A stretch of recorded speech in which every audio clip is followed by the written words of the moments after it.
नमस्कार. मी भाऊ तोरसेकर. तुम्ही बघत आहात प्रतिपक्ष. मित्रांनो, महाराष्ट्रात सध्या पोटनिवडणुकांचं राजकारण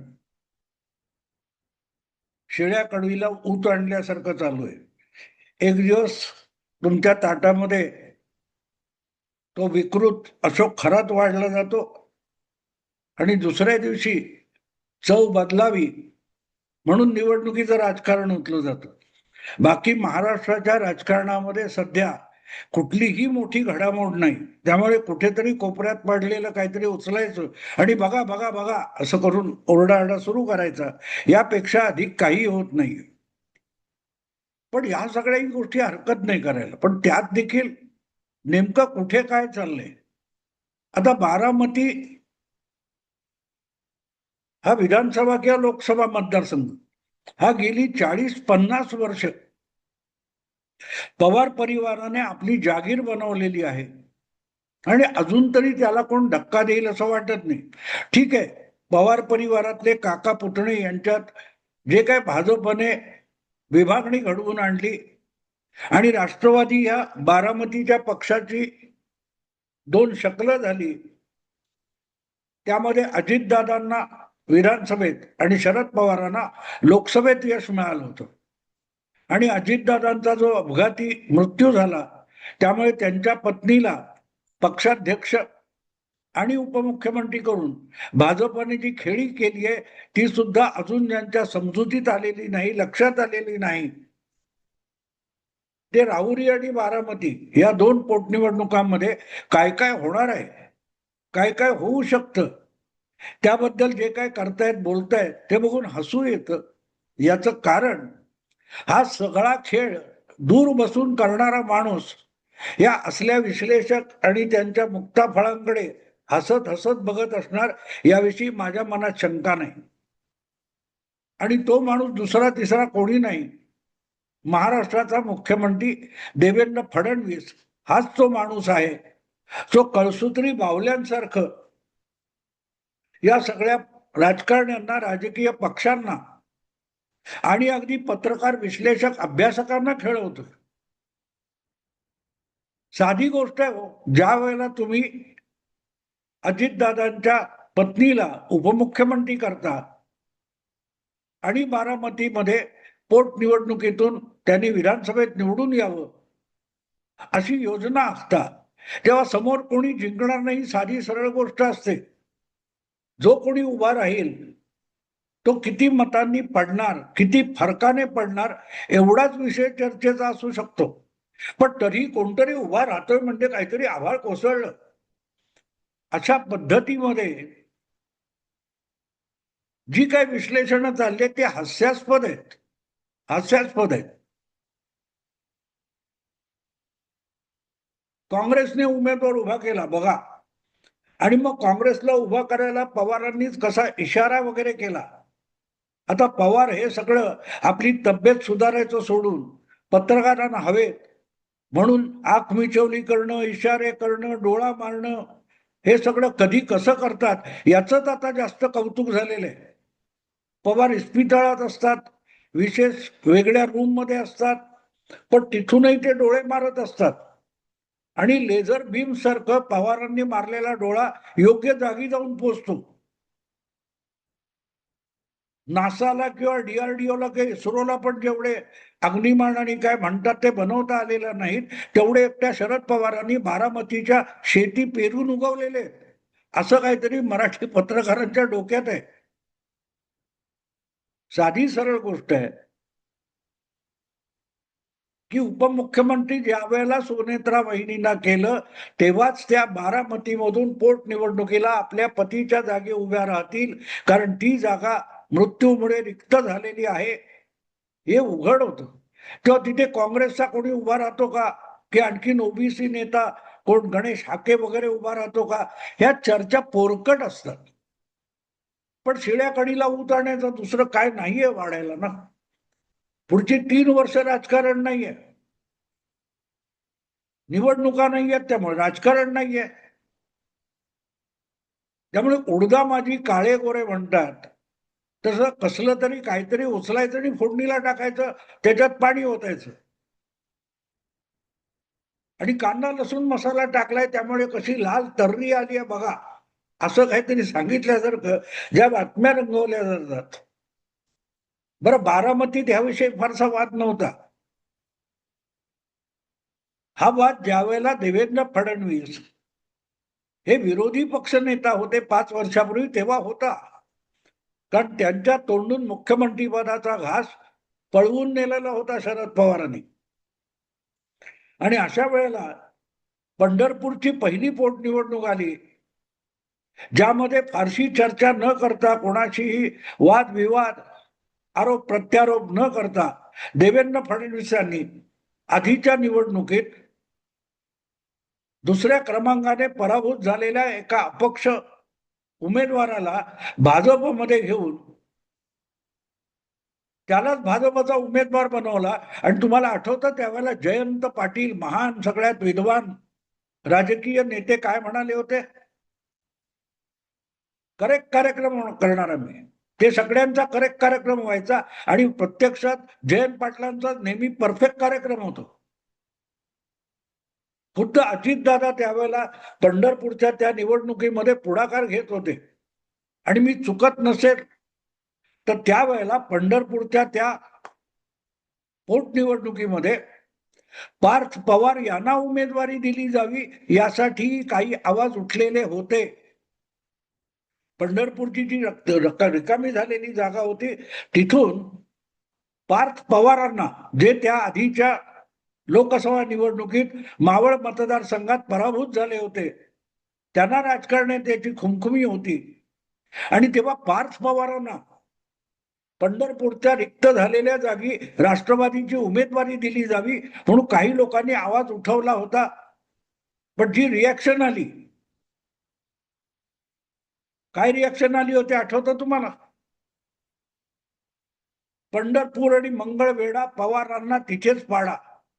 आणि त्यामुळे खुद्द थोरल्या पवारांनी आणि धाकट्या पवारांनी मिळून आणखी धाकट्या पवारांना तिथून उमेदवारी देण्याचा विषय सोडून दिला होता. आणि त्यानंतरच मला वाटते मृत आमदार जे होते भरत भालके, यांचा सुपुत्र भगीरथ भालके याला उमेदवारी देण्यात आली. आणि हा सगळा खेळ चालू असताना विरोधी नेता म्हणून सगळ्यांकडून हिणवला जाणारा असा भाजपचा राज्यातला नेता देवेंद्र फडणवीस आपली गणितं जमवत होता, पण चर्चा करत नव्हता, बोलत नव्हता. फडणवीसांनी तिथे आपलं सगळं जुळवून आणलं होतं. आणि जो उमेदवार उभा केला, अवताडे, मला वाटते अवताडे पाटील असं काहीतरी नाव होतं, आणि त्याने भगीरथ भालकेंना हरवलं. पण त्या हरवण्याला महत्व नव्हतं. त्या निवडणुकीच्या प्रचाराला आणि पहिल्या बैठकीला गेलेले अजितदादा तेव्हा काकांबरोबरच होते. आणि त्यांना इतका महाविकास आघाडीचा अभिमान होता की आजही संजय राऊतांना जितका अभिमान नाही तेवढा अजितदादांना त्यावेळेला महाविकास आघाडीचा अभिमान होता. ते उपमुख्यमंत्री होते महाविकास आघाडीतले. आणि अजितदादा म्हणाले होते की अरे, आम्ही 3 पक्ष एकत्र आहोत, शिवसेना, राष्ट्रवादी आणि काँग्रेस. आमच्या 3 पक्षांचा जो महाविकास आघाडीचा उमेदवार असेल त्याला कोण मायकालाल हरवू शकतो? त्याला उत्तर द्यायला देवेंद्र फडणवीस पुढे आले नाहीत. भाजपच्या प्रवक्त्याने देखील त्याला फारसं काही उत्तर दिलं नाही. पण ज्या वेळेला अर्ज भरायला सुरुवात झाली तेव्हा अचानक मला वाटतं ते भाजपने तो अवताडे पाटील वगैरे उमेदवार म्हणून समोर टाकला, तेव्हा कोणालाही वाटलं नव्हतं की तो विजयी होईल. आणि मायकालाल कोण आहे हे सुनेत्रा वहिनींच्या पतीला तेव्हा देवेंद्र फडणवीसांनी दाखवलं. देवेंद्र फडणवीस नावाचा एक मायकालाल आहे, तो तुमच्या पश्चिम महाराष्ट्रात घुसून तुम्हाला हरवू शकतो. हे देवेंद्र फडणवीसांनी करून दाखवलं होतं, पण बोलून दाखवलं नव्हतं. त्यानंतर मला वाटते अजितदादांनी आपल्या तोंडाला खूप आवर घातला, खूप आवर घातला. कारण त्याच्या आधी त्यांच्या भगिनीने सुद्धा आपली मुक्ता फळं उधळलेली होती. अकेला देवेंद्र करेगा तो क्या करेगा.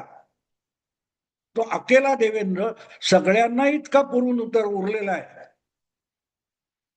की आता सुप्रियाताईंच्या पित्याला त्याच देवेंद्रच्या कृपेने राज्यसभेत जाता आलेले, अतिशय प्रेमाने, सगळं प्रेमाने करू. सुप्रियाताई, तुमचं प्रेम तेव्हा कुठे गेलं होतं अकेला देवेंद्र असले शब्द वापरताना. आणि आज त्याच बारामतीमध्ये दुर्दैवाने अजितदादा यांच्या मृत्यूमुळे एक पोटनिवडणूक होते आणि त्यात त्यांची पत्नी उभी आहे. अशा वेळेला जे काय बातम्या रंगवल्या जात आहेत त्या खुळ्यासारख्या आहेत. अगदी त्या बारामतीमध्ये लोकसभेला, विधानसभेच्या क्षेत्रामध्ये सुनेत्रा वहिनींना कमी मतं मिळाली होती, सुप्रिया ताईंना अधिक मिळाली होती, पण अवघ्या 5 महिन्यात त्याच क्षेत्रामध्ये विधानसभेला तब्बल 1,00,000 मतांच्या फरकाने अजितदादा जिंकले होते. आणि पुढल्या काळामध्ये अजितदादांनी दाखवून दिलं की नुसती बारामती नाही, बारामतीचा परिसर आणि पुणे जिल्हा नाही, तर महाराष्ट्रातल्या पवारांच्या एकूण पाठीराख्यांवर वर्चस्व अजितदादांना चालतो, सुप्रियाताईंचा नाही चालत. सुप्रियाताईंचा नाही चालत. किंबहुना अजितदादा गटाचे आजचे जे काही चाणक्य म्हणून तुम्ही म्हणाल असे जे दिल्लीतले नेते आहेत, राज्यसभेचे सदस्य आहेत, प्रफुल्ल पटेल, हीच सुप्रियाताईंच्या वाटेतला सगळ्यात मोठा अडसर आहे. सगळ्यात मोठा अडसर आहे. त्यांचा लोकसभेत एकमेव खासदार निवडून आला म्हणून त्यांना एक राज्यमंत्रीपद देऊ केलं होतं आणि ते राज्यमंत्रीपद अर्थातच घ्यायचं तर प्रफुल्ल पटेलांना द्यावं लागलं असतं. पण प्रफुल्ल पटेल यापूर्वीच केंद्रीय मंत्रिमंडळात कॅबिनेट मंत्री राहिलेत म्हणून त्यांनी ते पद घेतलं नाही आणि ते पद मोदी सरकारच्या पाठिंब्याला असून सुद्धा रिक्त राहिलेलं आहे. रिक्त राहिलेलं आहे.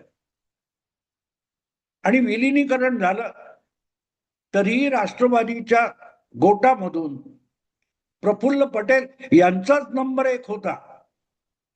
तो सुप्रियाताईंना द्यायला प्रफुल्ल पटेल तयार नाहीत, म्हणूनच आत्याबाईचा भाचा रोजच्या रोज पटेलांच्या नावाने बोंबा ठोकत असतो.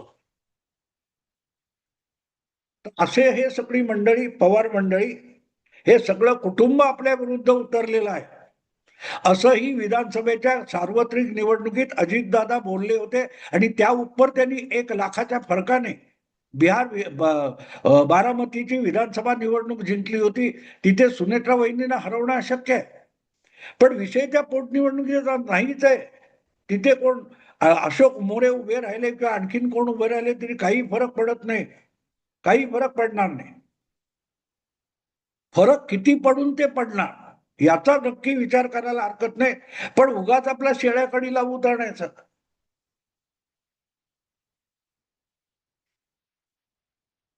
राहुरीची तीच गोष्ट आहे. राहूमधून कोणते प्रसाद काय प्राजक्त तनपुरे यांना पळवलं. काँग्रेस का राष्ट्रवादीतर्फे त्यांना उभं केलं जाणार होतं आणि वस्तादाने असा डाव टाकला होता, तसा डाव टाकला होता, तो कुठे पडला आणि कुठे उठला कोणाला कळलं नाही. आणि ऐन वेळेला तनपुरे यांनी अर्ज भरायला नकार दिला.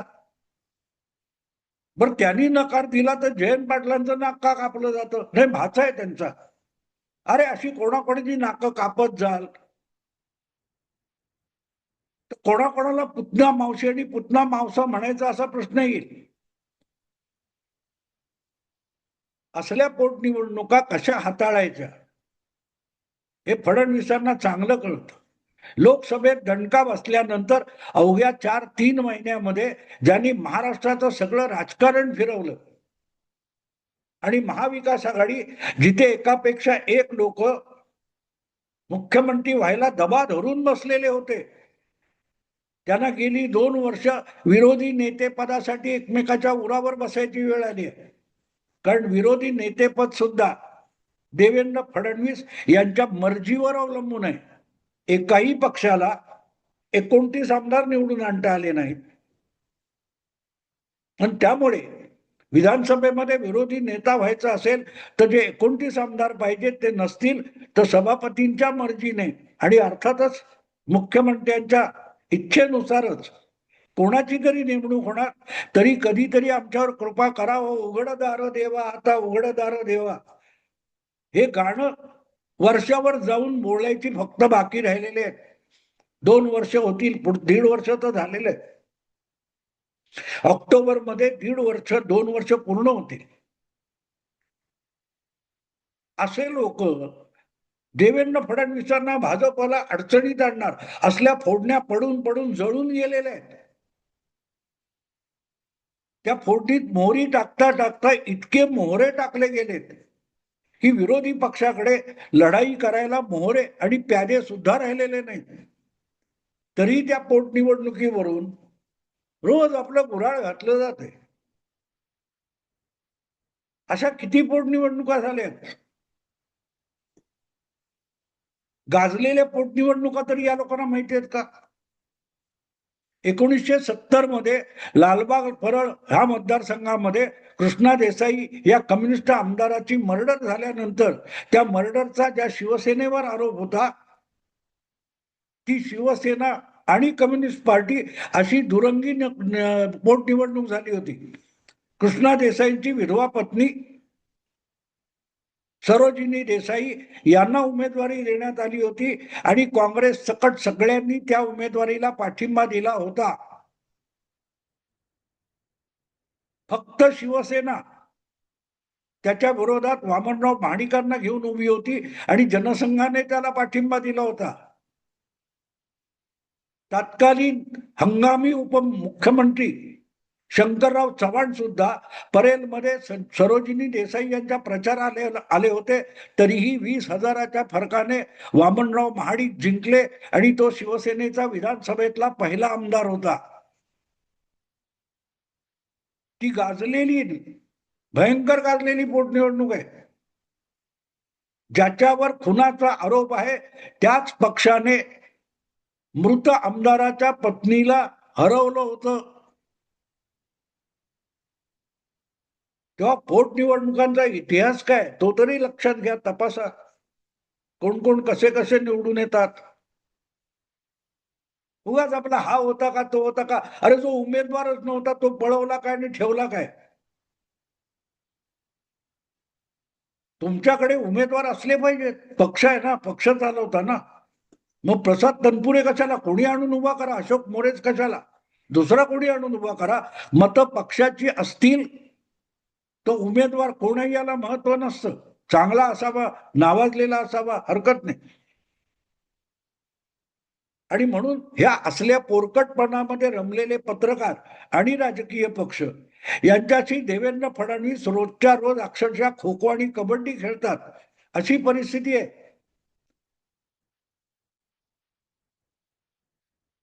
मला गंमत वाटते मित्रांनो, हे सगळं ऐकतो वाचतो तेव्हा मला गंमत वाटते की हे कसलं विश्लेषण चाललंय, कसलं राजकारण चाललंय.